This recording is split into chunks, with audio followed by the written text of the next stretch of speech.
하나님 말씀 마태복음 6장 19절부터 34절 교독하도록 하겠습니다.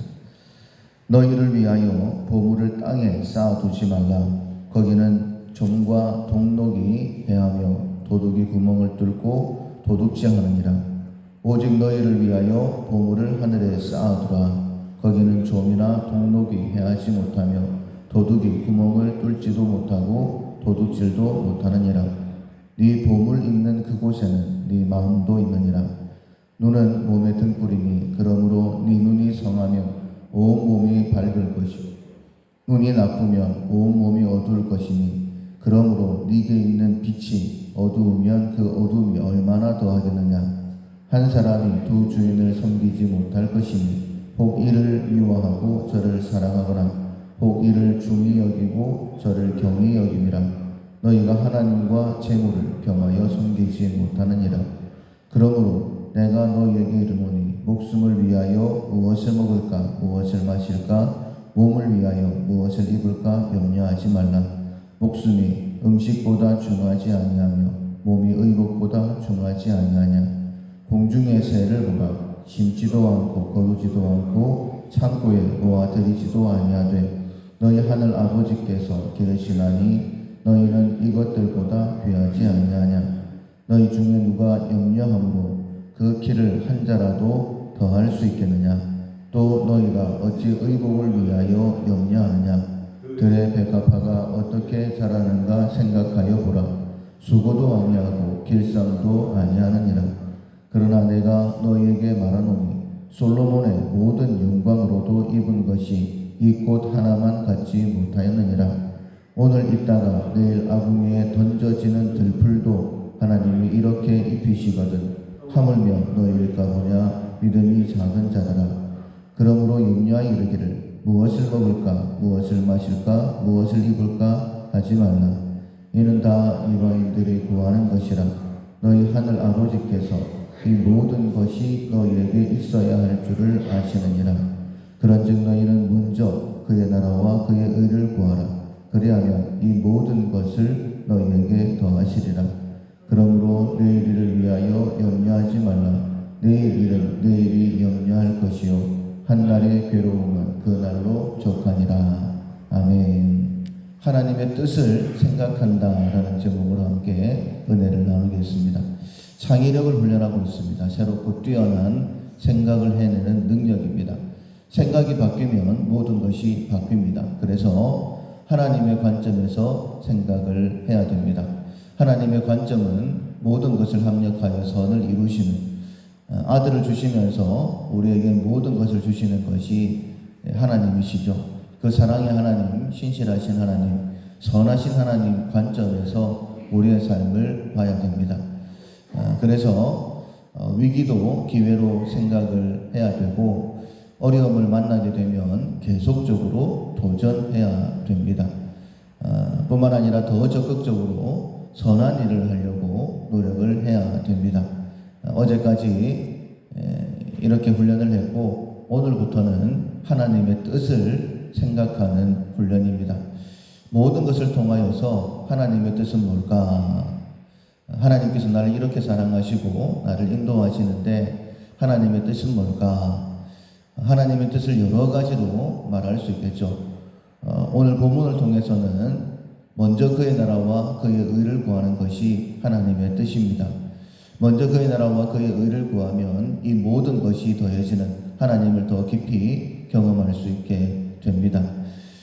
예수님께서는 하나님의 뜻을 먼저 그 나라와 그 의를 구하라 라고 말씀하시기 위해서 하늘 나는 새와 그리고 들에 핀 백합화를 예를 들어서 설명을 해 주셨습니다. 즉 다르게 말씀을 드리면 공중에 나는 새를 보면서 하나님의 뜻을 하나님의 마음을 알 수가 있게 되어지고 그리고 들에 핀 백합화를 보면서도 하나님의 뜻을 생각할 수 있다라는 것입니다.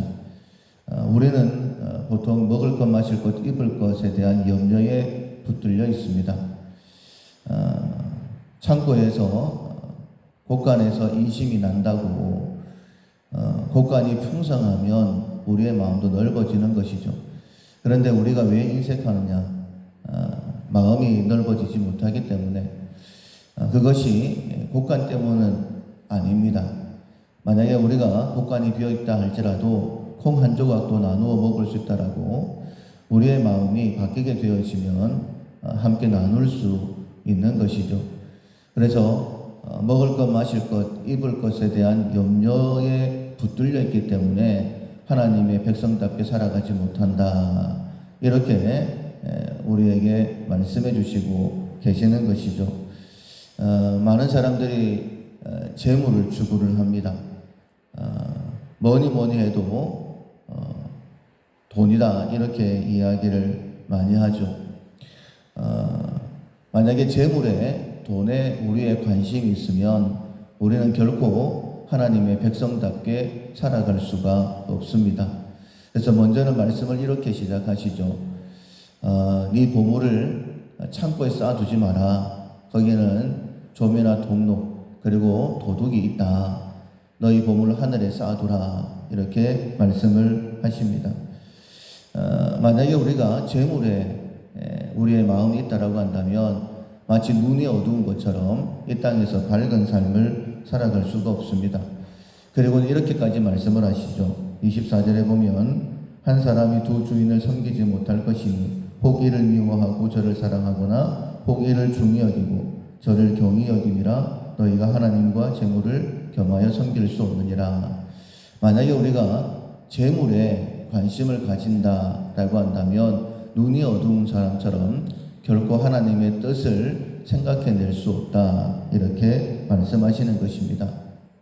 우리가 재물을 구하는 이유는 먹고 마시고 입는 문제 때문이죠. 그래서 말씀하시는 거예요. 염려하지 말아라. 하늘 아버지께서 너에게 있어야 될 것 다 알고 계신다. 그걸 설명하시기 위해서 공중나는 새와 들에 핀 백합화를 말씀하신 것입니다. 들에 핀 백합화를 보면서 공중에 나는 새를 보면서 하나님의 뜻, 먼저 그 나라와 그 의를 구하는 것을 생각해낼 수 있다라고 말씀하시는 거예요. 오늘도 우리에게 여러 가지 일들이 있을 것입니다. 공중에 나는 새도 볼 수 있을 것이고 들에 핀 꽃들도 볼 수 있을 것입니다. 어떨 때는 내가 계획한 대로 일이 진행될 수도 있고 어떨 때는 내가 계획한 대로 일이 안 될 수도 있습니다. 어떨 때는 감정적으로 좋은 일이, 어떨 때는 슬프거나 화나는 일이 생길 수도 있습니다. 그러나 이 모든 것을 통하여서 하나님의 뜻을 생각해낼 수 있습니다. 그래서 얼마만큼 하나님의 뜻을 생각해내느냐. 특별히 오늘은 먼저 그 나라와 그 의를 구하는 것이었죠. 그래야만 이 모든 것이 더해진다라는 것이 하나님의 뜻이다라고 말씀을 들었습니다. 여러 가지 일들을 만나게 되어지고 또 경험하게 될 텐데 이 모든 것을 통하여서 하나님의 뜻은 뭘까? 이 일을 통하여서 나에게 말씀하시려고 하시는 것은 뭘까? 하나님의 뜻을 한 번 더 생각해 보게 되어지면 먹을 것, 마실 것, 입을 것에 붙들리지 아니하고 하나님께서 원하시는 그런 복된 삶을, 자유한 삶을, 또 하나님 살아계심을 증거하는 그런 삶을 살게 될 줄로 믿습니다. 하나님의 뜻을 다시 한 번 더 생각하고 그리고 뜻대로 순종하는 오늘의 삶 되기를 주님의 이름으로 축원합니다. 아멘. 312장 너 하나님께 이끌리어 312장 찬양하시겠습니다.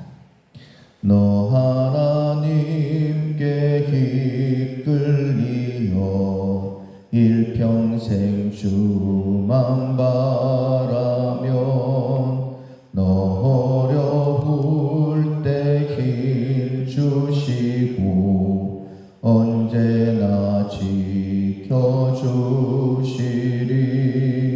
주 크신 사랑 믿는 자 그 반석 위에 서리라. 너 설레는 맘 가다듬고 희망 중 기다리면서 그 은혜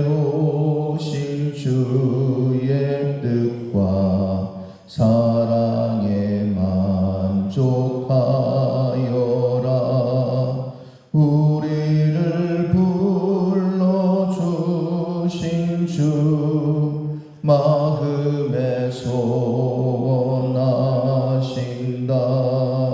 주 찬양하고